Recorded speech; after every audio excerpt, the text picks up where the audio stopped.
Binigyan ni Pangulong Duterte ng 10 araw ang negosyanteng si Lucio Tan para bayaran ang aabot sa 7 bilyong pisong utang di mano nito sa gobyerno. PAL. Kung hindi raw magbabayad ng PAL, ipasasara raw ang NAIA Terminal 2 na eksklusibong ginagamit ng flag carrier. We'll give you 10 days. Bayaran mo. Pag bayaran mo, sirahan ko. Wala nang airport. Sukat. Binayaran na ngayong araw ng Philippine Airlines ang 6 na bilyong pisong utang nito sa gobyerno na air navigational charges. Ang sinisingil ng Maynilad ang gobyerno na mahigit 3 bilyong pisong kabayaran daw sa nawalang kita ng kumpanya matapos pigilan ng MWSS.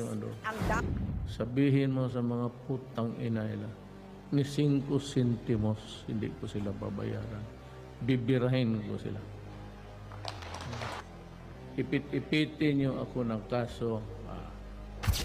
Mangyari talaga ang hindi ninyo gusto. Kaya sabi ko, gusto ko makita itong mga putang inang mga bilyonaryo na ito sa loob ng prisuhan.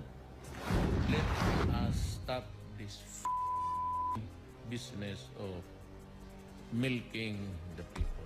Ipapile ko to. Economic sabotage, and I will arrest them. Umatras sa paniningil ng bilyon-bilyong pisong danyo sa gobyerno ang Manila Water at Maynilad.